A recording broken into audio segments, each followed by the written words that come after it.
Hi, my name is Ibrahim Arena Garcia. Hi, my name is Alin Gabriela Delgado Cortez. Today, we're going to present our interpretation of the poem The Raven by Edgar Allan Poe. Well, The Raven, first published in 1845, is one of the most famous poems in the English language. Not a narrative poem by the American writer Edgar Allan Poe, the greatest representative of English and literature. The poem combines in an extraordinary way the symbolic universe of the mysterious and strange with a great rhythmic and musical sense of poetic language. The reading starts from a literary topic, which is the date of the beloved woman. With this topic as a reference, the fundamental question seems to revolve around the is as inevitably destiny to be accepted. Well, our objectives, the first is translate from English to Spanish the poem The Raven. The second objective is translate information from the original document to the target text. The next one is communicate the relation accurately, coherently, in the same tone, and in a culturally adapted way. The next one is use expression and words adapt to target audience. And the next one is this translation is intended for anyone interested in reading the poem. Well, when we are translating, the aim is to maintain the original form, style, and meaning of the text. For decision making in literary translation, it's important to maintain the form of the text, and it will be very important since the translators and decision making involve strategies.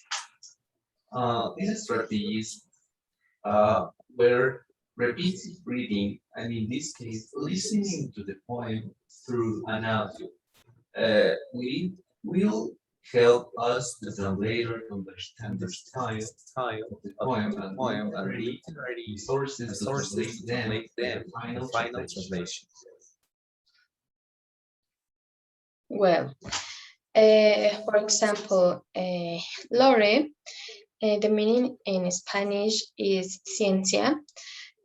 So adaptation, we select sabiduría to create rhythm. Well, the next one example is napping.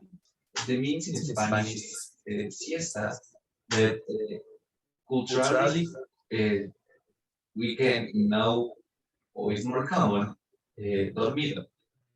For that, we need an cultural adaptation. The next one example is chamber door. The meaning in Spanish is habitación. So we select habitación. In this case, the same meaning. Well, this is an demonstrative pronoun, but without H. For that reason, we only add the translate as a es un visitante, and it's an adaptation of a demonstrative pronoun.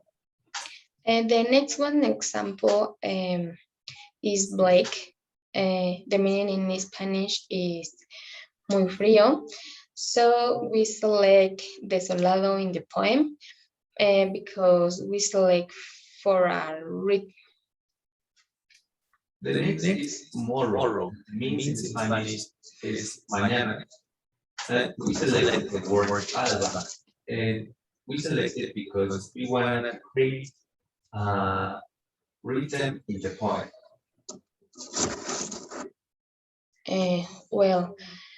Some of the problems we face when translating was to maintain the structure of the original poem since it has 18 sonnets and they are composed of 6 verses.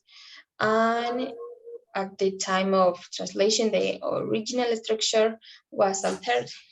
So, however, we tried to adapt it as close as possible to the original poem.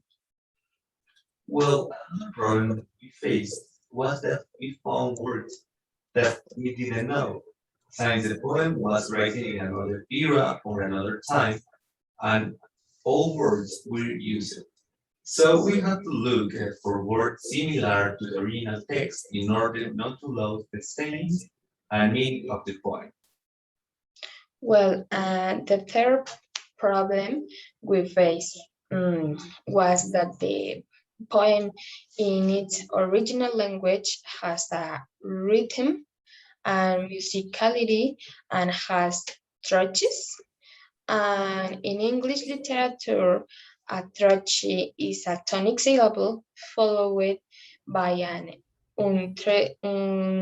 stressed syllable, and the trochee fulfilling the function of accentuating the mood of the text. So, in this case of anguish and disappear, thus allowing the reader to feel the emotion that the writer intends to make known. For the use of these translation techniques, we use adaptation, also called cultural development, which consists of replacing a cultural element in the original text with another that is better adapted to the culture of a particular language. In this way, a more familiar and understandable text will be achieved. Well, in order to carry out this an old past translation, the theory was a kind of guide that helped us to carry out the practice, because thanks to it, we were able to understand to translation techniques and to carry them out according to what we had learned. The practice made us reflect and be more assertive in our decision and realize that the process is more complex than it seems and admire the great work that translators do. Well, we have a question that is, what did it help me to have taken a translation course in my teacher training as a student and in my teaching practice as a future teacher? And so, as a student, it helps us to understand that the translation process is not only about translating, but also involves important points such as knowing the context of the text and that there is a cultural exchange. Adapting is from one culture to another culture, but it also helps us to be more reflective, because in the translation process we must think about which words can be better in each text and choose them according to the target audience. So that they can understand the text in a suitable language. And we are also more critical, because we must take into account the techniques involved in this translation.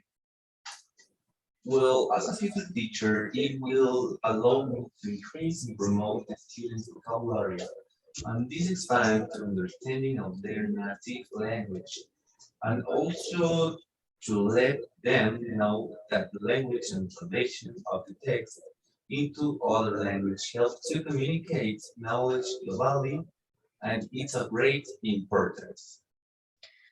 So that's all for us. Thanks for your attention. Thank you for your time.